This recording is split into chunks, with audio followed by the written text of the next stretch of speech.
si después de su presentación hay tiempo, se le puedan formular preguntas. Con lo cual, pues bueno, pues luego, según se vaya desarrollando la sesión, podremos entrar a ver si hay tiempo o no hay tiempo. Y nada más, muchas gracias. Juan José Bockel, te agradezco por favor que tomes la palabra.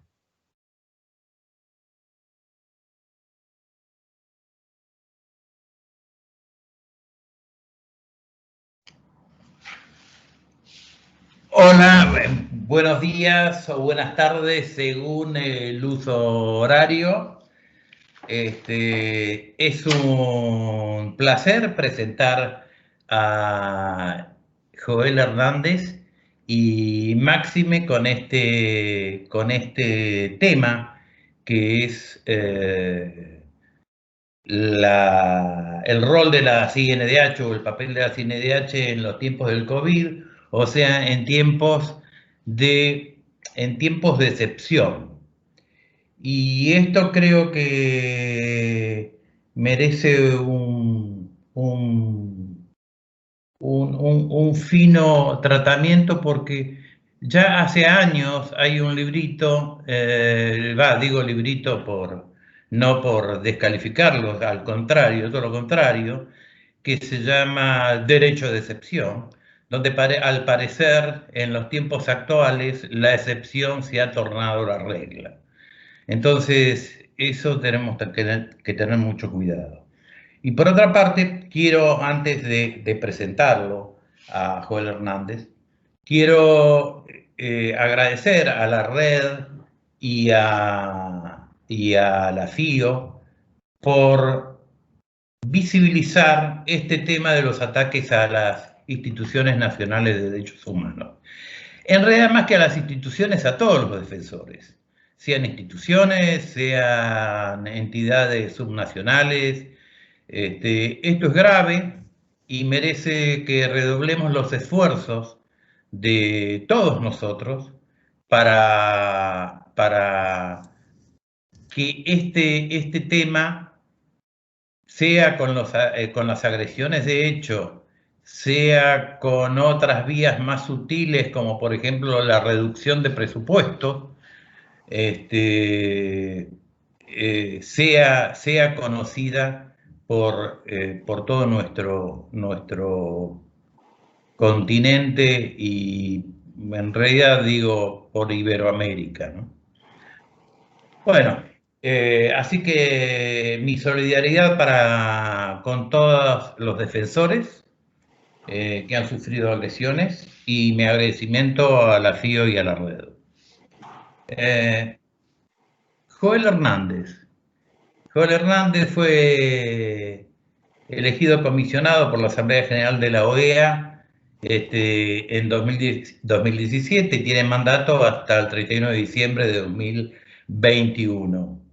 Es licenciado en leyes por la Universidad Nacional Autónoma de México, tiene una maestría en Derecho Internacional en la Escuela de Leyes de la Universidad de Nueva York, es miembro del Consejo Directivo, y esto lo voy a leer porque si no me voy a equivocar, del Instituto Interregional de Investigación sobre Delincuencia y Justicia de las Naciones Unidas.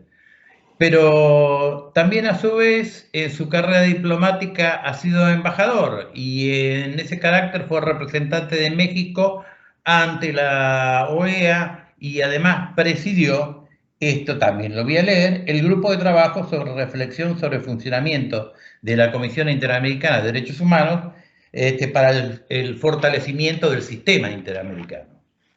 Así que creo que esta breve síntesis nos sirve de introducción.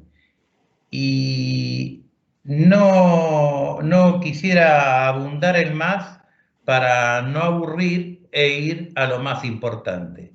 Así que, Joel, por favor, adelante. Quiero agregar algo. Nosotros hace 2 años, a fines del 19, estuvimos en Medellín, en Colombia. Y a nosotros nos pareció, a nuestra institución nos pareció muy importante que este año 2020 pudiésemos estrechar más los vínculos con la Comisión Interamericana de Derechos Humanos para cumplir más adecuadamente nuestra función. Lamentablemente nos sorprendió la pandemia y lo inmediato, todos los problemas cotidianos que se presentaron por las restricciones a derechos o afectaciones al usufructo de derechos que generó la pandemia y las medidas sanitarias dispuestas, nos enloqueció. Nos enloqueció, tuvimos que adaptar todo nuestro sistema de funcionamiento a un sistema remoto, en algunos casos, en otros fue presencial, lamentablemente hubo que ir. Pero eso nos impidió desarrollar esa estrechez en los vínculos. Así que, bueno, Joel, por favor, todo tuyo.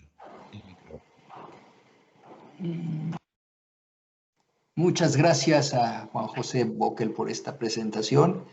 Creo que ha planteado muchos temas sobre la mesa muy interesantes que ponen el marco para esta conferencia, pero antes de entrar en materia, quiero agradecer a doña Carmen Comas, la secretaria de la Federación Iberoamericana del Ombudsman, por esta generosa invitación, estar en este congreso de la Red de Instituciones Nacionales de Derechos Humanos del continente americano y de la propia Federación, alrededor de un tema que no puede ser más oportuno, los ataques a defensorías y estados excepcionales. Y todo esto está enmarcado en el contexto de la pandemia, en la cual nos encontramos sumergidos con todavía muchas incertidumbres y sin ninguna certeza de cuándo podremos empezar a salir de esta pesadilla. Y mientras tanto, gobiernos, sociedad civil, autoridades luchan todos los días por preservar la vida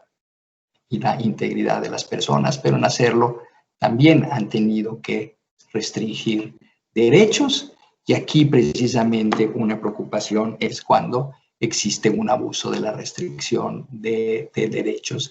Y aquí, bien lo decía ya Juan José, tiene que ver mucho con el trabajo que han realizado en nuestro continente defensoras y defensores de derechos humanos. No solamente las instituciones nacionales de derechos humanos, sino en general todo defensor hoy enfrenta retos inusitados, adicionales a los que ya se venía observando en la región. Para mí me es particularmente grato estar en esta oportunidad con ustedes por varias razones. La primera, porque nos permite a la Comisión Interamericana acercarnos a la Federación y a la red para presentar el trabajo que hemos realizado este año en la protección de los derechos humanos en tiempos de pandemia. Segundo, porque dentro de mis mandatos que tengo en la Comisión, soy relator para personas defensoras de derechos humanos, y así que esta es una oportunidad única para acercarme a este sector de personas defensoras de derechos humanos que son las y los ombudspersons. La Comisión tiene una carta compromiso firmada con varias instituciones nacionales de derechos humanos. A partir de ahí realizamos varias labores, pero sin lugar a dudas hay mucho más que hacer. La pandemia ha puesto en pausa todo nuestro trabajo, pero hago mío los propósitos de Juan José para poder establecer un vínculo de colaboración más cercano y poder apoyarlas a ustedes en la gran labor que hacen en sus países. Ustedes son el primer frente de batalla en la protección de los derechos humanos. Bien, pandemia y derechos humanos. ¿Cómo la ha enfrentado esta situación la Comisión Interamericana de Derechos Humanos? Cuando la Organización Mundial de la Salud declaró al COVID-19 como una pandemia, para la Comisión, como muchos otros organismos internacionales y organismos de derechos humanos, le resultaba claro que tenía que jugar un rol más activo en la protección de los derechos humanos para que esta crisis de salud en la que nos encontramos no se convirtiese en una crisis de derechos humanos. Y la primera decisión que tomó la Comisión fue establecer una sala de situación el 27 de marzo de 2020.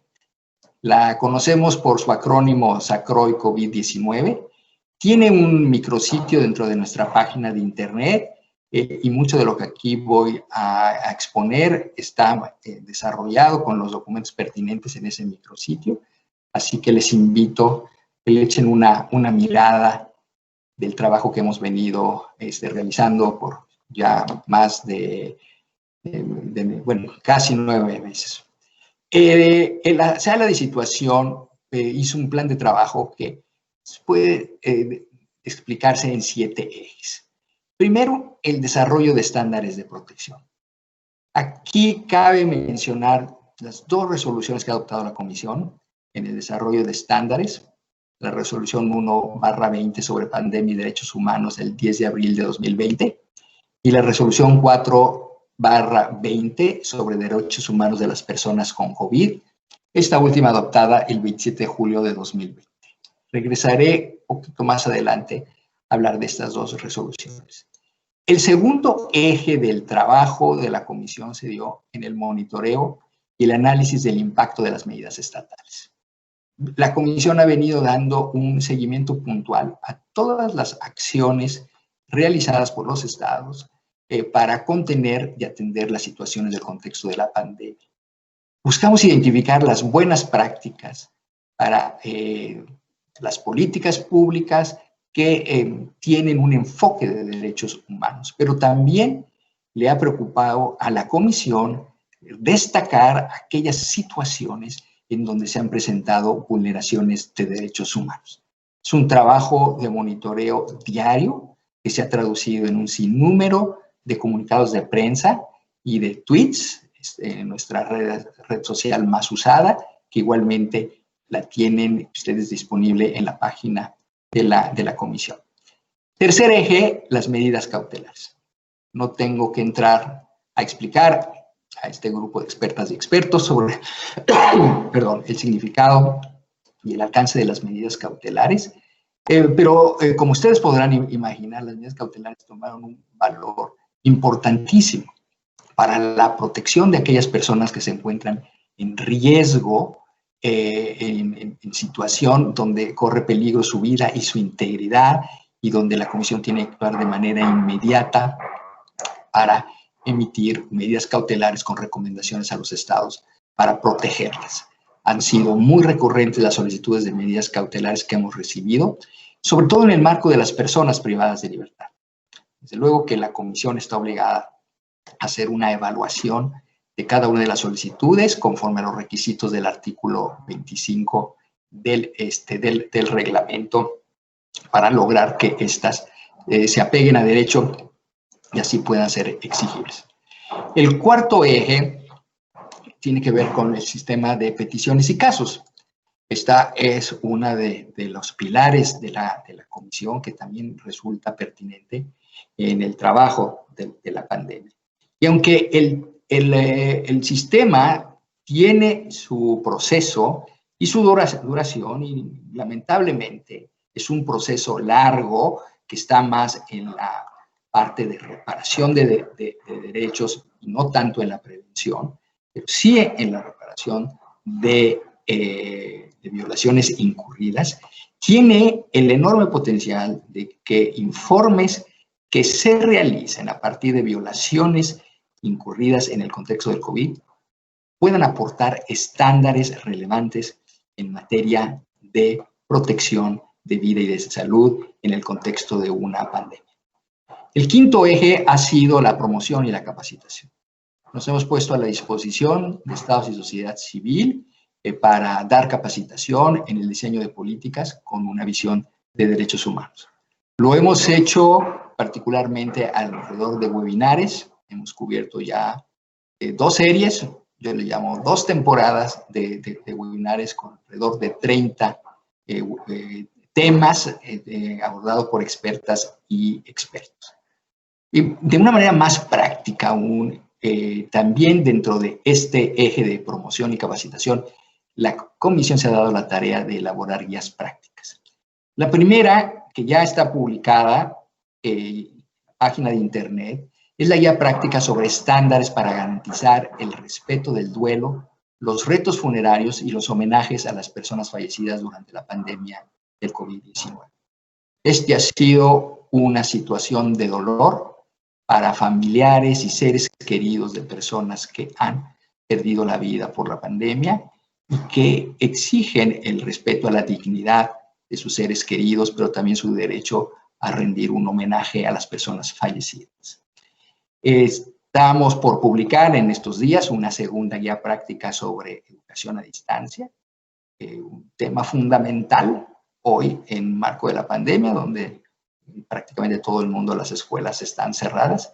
Y una tercera que, muy relacionada con la anterior, que tiene que ver con el acceso a Internet, una guía práctica sobre acceso a Internet. Un sexto eje lo ha sido nuestra política de comunicación pública, en donde la Comisión ha lanzado campañas para la promoción de los estándares aplicables en la temática. En el canal CIDH de YouTube, ustedes podrán encontrar todo el material que ha elaborado la comisión. Y por último, el último eje le llamamos articulación interinstitucional y social. Nos hemos puesto a la disposición de estados, pero también de sociedad civil para tener reuniones y revisar agendas. Hemos tenido un buen número de reuniones con las autoridades estatales de los países que han aceptado esta invitación y que nos han proporcionado de manera directa las medidas que están tomando. Y hemos realizado igual lo que llamamos foros sociales con la sociedad civil de cada uno de los países y que nos proporcionan elementos de lo que está pasando en el país. Son nuestros ojos y oídos que nos permiten tener una visión más completa.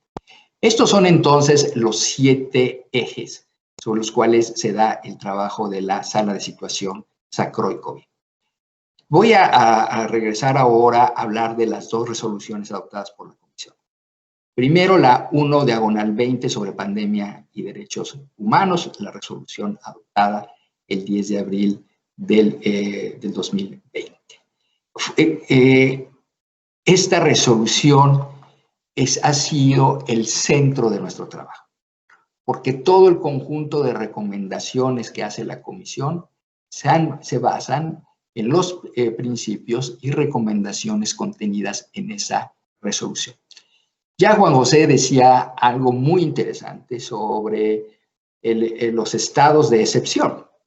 Y en realidad aquí la resolución es parte de los estándares interamericanos ya desarrollados por el sistema a lo largo de 60 años, relativos a las obligaciones de los estados de preservar derechos a la vida, salud e integridad, pero también muy importante, los estándares desarrollados para poner limitaciones a los estados de excepción. La resolución entonces reafirma estos estándares, reafirma las obligaciones convencionales de los estados, pero algo muy importante, desarrolla progresivamente el derecho internacional de los derechos humanos para adecuar esos estándares a la luz de la situación particular de la pandemia. En la elaboración de esta resolución partimos de la fuerte realidad que enfrenta nuestro continente. Lo sabemos, las Américas es la región más desigual del planeta, caracterizada por profundas brechas sociales, donde la pobreza y la pobreza extrema constituyen un problema transversal en todos los estados de la región. Existen altas tasas de informalidad laboral y de trabajo, y existen ingresos precarios que afectan a un gran número de personas y que hacen aún más preocupante el impacto socioeconómico que ha tenido y que sigue produciendo el COVID-19.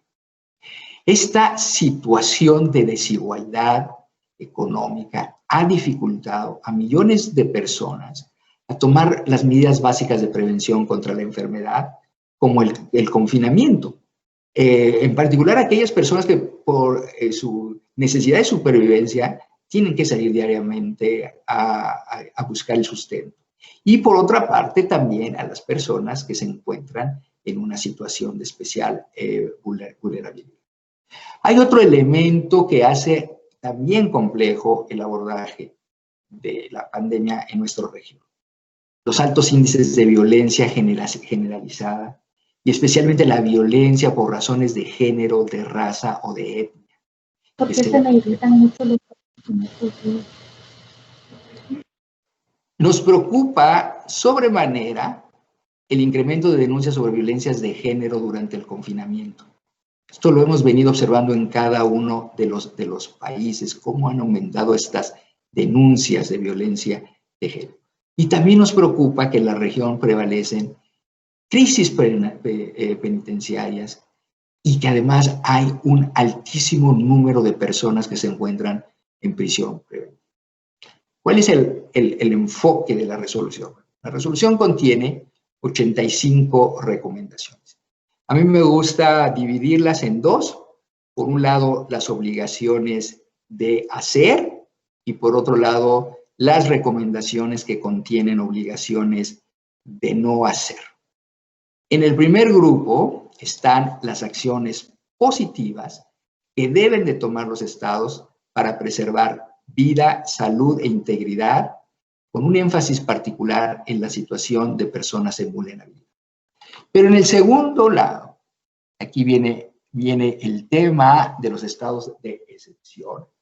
Hay un segundo grupo de recomendaciones en donde están establecidos los límites que los estados deben observar para no incurrir en abusos de poder en un contexto de suspensión de derechos. Por eso son obligaciones de no hacer, lo que no puede hacer ningún estado democrático en una situación de suspensión de derechos. En nuestra región, 11 países adoptaron decretos de suspensión de derechos o garantías que toman distintos nombres según su marco constitucional y que conforme al artículo 27 de la Convención Americana fueron comunicados al secretario general de la OEA. Pero en otros países, y aún sin haber recurrido a declaratorias de suspensión de derechos, los estados adoptaron medidas de restricción para contener los efectos de la pandemia. En todos lados hemos observado limitación al derecho de reunión, limitación al derecho de asociación, limitación al derecho al trabajo, limitación al derecho a la movilidad. Aquí la cuestión es, ¿qué debe de hacer la Comisión? ¿En dónde puede la Comisión dar su valor agregado para que esas medidas se ajusten a los estándares de legalidad, necesidad, proporcionalidad y temporalidad que debe de prevalecer en la aplicación de estas limitaciones en toda sociedad democrática? Y yo los dirijo a las recomendaciones 20 a 38, en donde están establecidos estos límites a las restricciones, las obligaciones de no hacer. Destaco dos recomendaciones, la 20 y la 21. La 20 está dirigida a toda restricción o limitación que se imponga a los derechos humanos con el fin de proteger la salud en el marco de la pandemia. Toda restricción, conforme a la recomendación 20, debe cumplir con el principio de legalidad, de necesidad y de proporcionalidad para atender la finalidad legítima de proteger la salud. Adicionalmente, la recomendación 21 establece los principios que deben de regir en aquellos países que adoptaron un estado de excepción, conforme al artículo 27 de la Convención Americana, que son las mismas recogidas por el derecho internacional de los derechos humanos.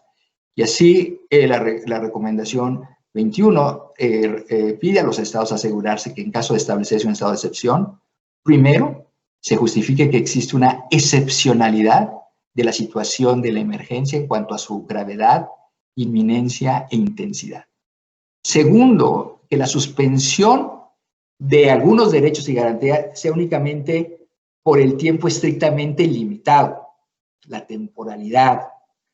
Tercero, la proporcionalidad, que resulten proporcionales a la emergencia que se quiere atender y que la suspensión de derechos o garantías constituyen el único medio para hacer frente a la situación. Y por último, estas disposiciones adoptadas no sean incompatibles con las demás obligaciones que impone el derecho internacional en particular, que estas no entrañen discriminación alguna por motivos de raza, color, sexo, idioma, religión, origen social. No voy a comentar el conjunto de estas recomendaciones de no hacer, pero traigo a colación por el público que nos convoca hoy, dos, la 29 y la 30.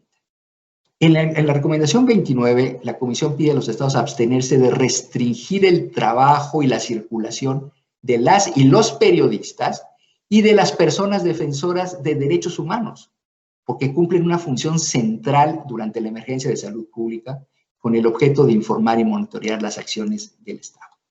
Además de esta obligación de no hacer, de no restringir el trabajo, también se le pide a los estados que garanticen que defensoras y defensores de derechos humanos puedan realizar su labor de defensa e información en el contexto de pandemia.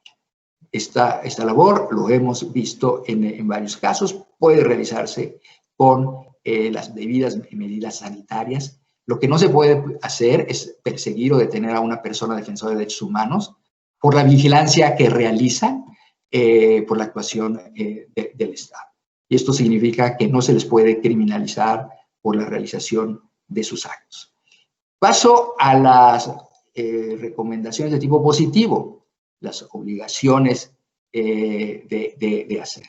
La primera que señala la Comisión, primera solicitud de los estados es adoptar de forma inmediata, urgente, con la debida diligencia, todas las medidas que sean adecuadas para proteger los derechos a la vida, la salud e integridad personal de las personas que se encuentren en sus jurisdicciones.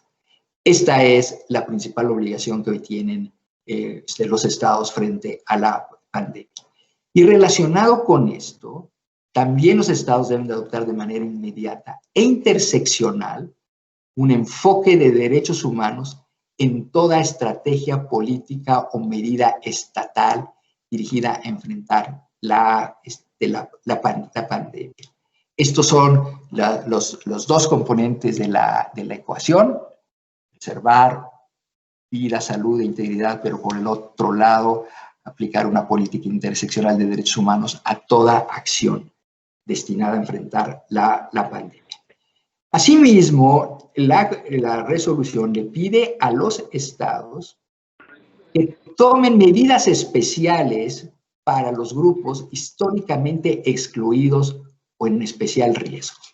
Aquí hay recomendaciones muy específicas para los siguientes grupos: personas mayores y personas de cualquier edad que tengan afecciones médicas preexistentes, personas privadas de libertad, mujeres, pueblos indígenas, personas en situación de movilidad, niñas, niños y adolescentes, personas LGBTI, personas afrodescendientes, personas con discapacidad, personas trabajadoras y personas que viven en pobreza y pobreza extrema.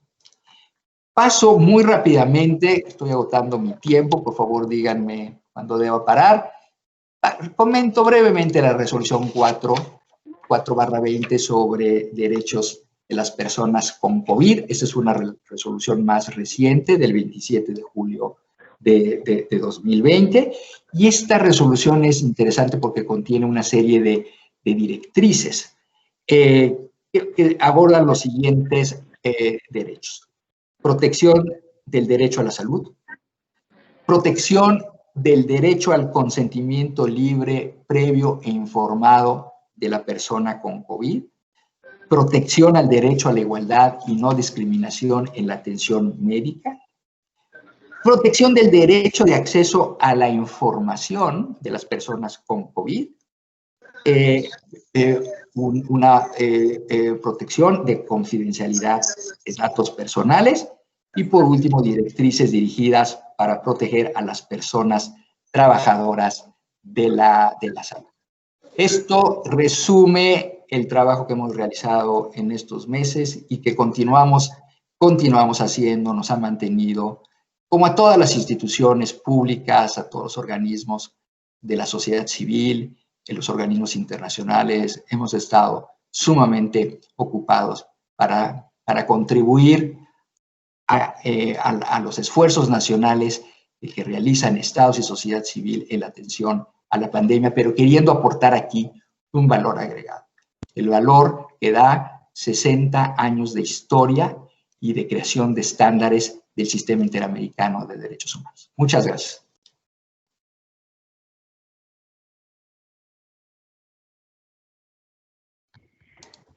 Muchas gracias, comisionado Joel Hernández, por la presentación.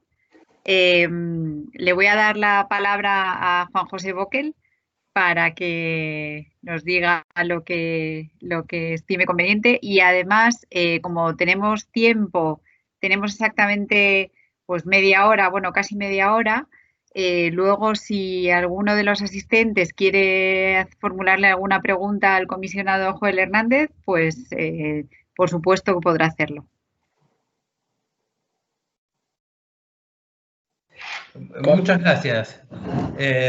No, me llamó la atención y me gustó mucho la división que efectuaron entre obligaciones de hacer y obligaciones de no hacer.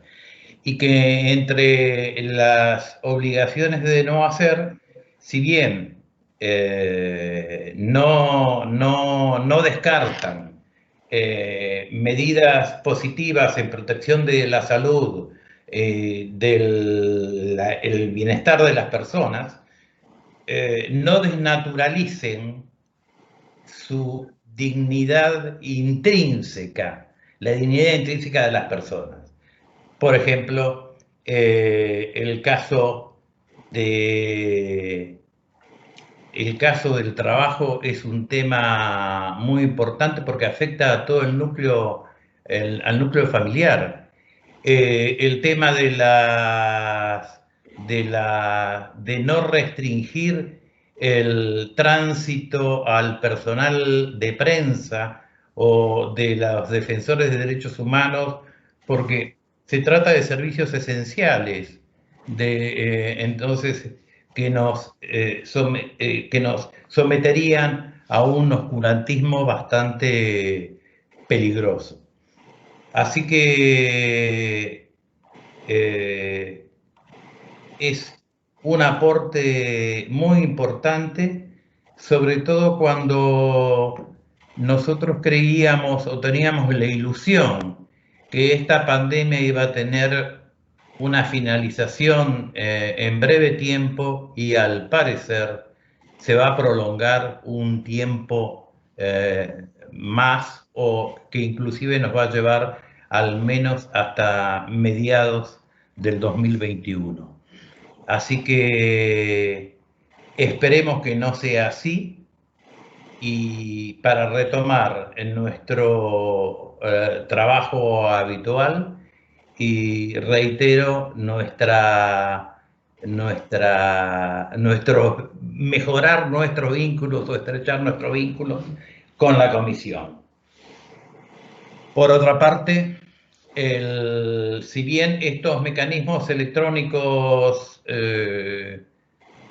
adolecen de una falta de humanización, el contacto persona a persona es importante, bueno, igual van a servir para en lo sucesivo que las reuniones presenciales que tengamos no se dilaten tanto en el tiempo, y en esos interines podamos tener estas idas y vueltas de modo tal de enriquecernos para cumplir mejor nuestra función.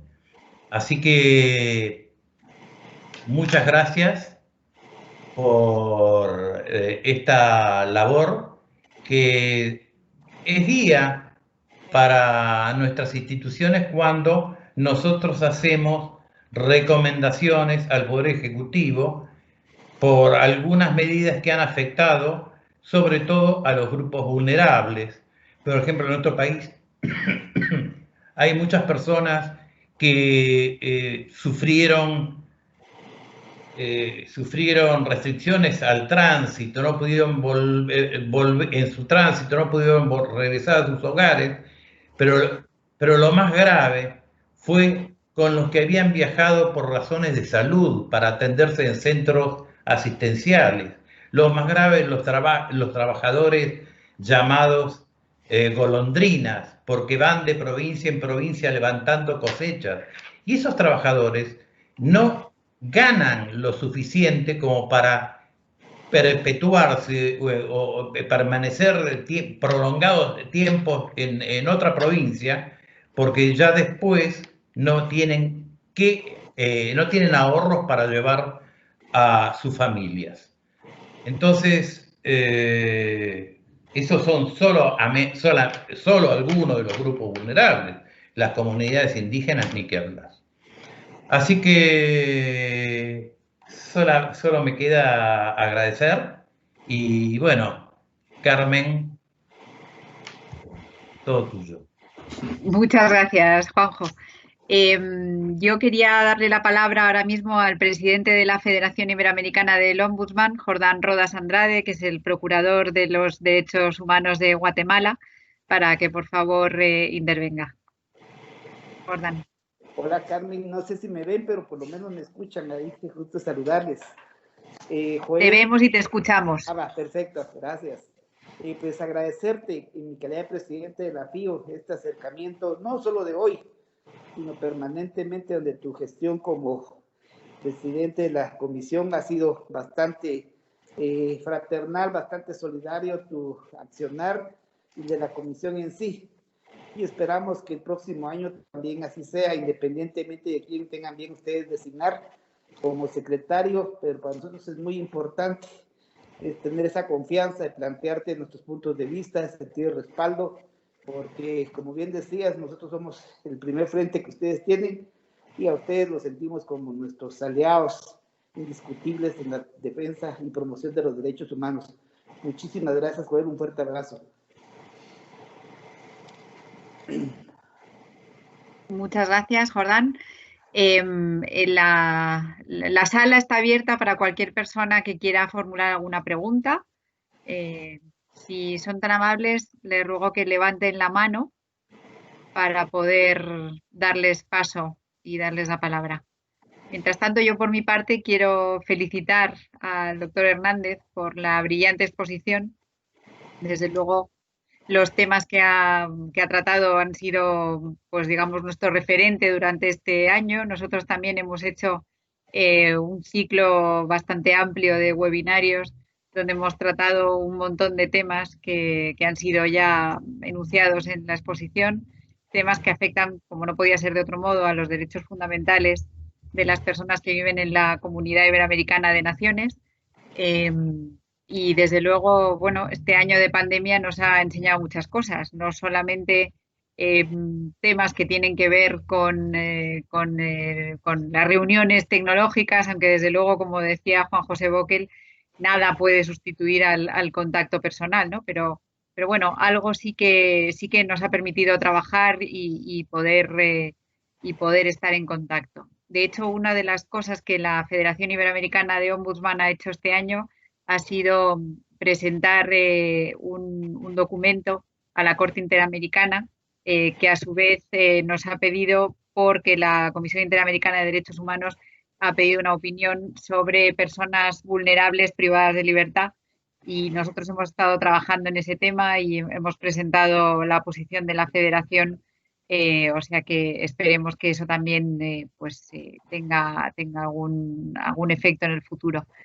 No parece que tengamos ninguna petición de nadie, con lo cual yo creo que podemos, si les parece bien, podemos terminar esta sesión momentáneamente para después unirnos dentro de aproximadamente 1 hora y 50 minutos, si no me equivoco. Será también en la misma sala en la que estamos ahora mismo.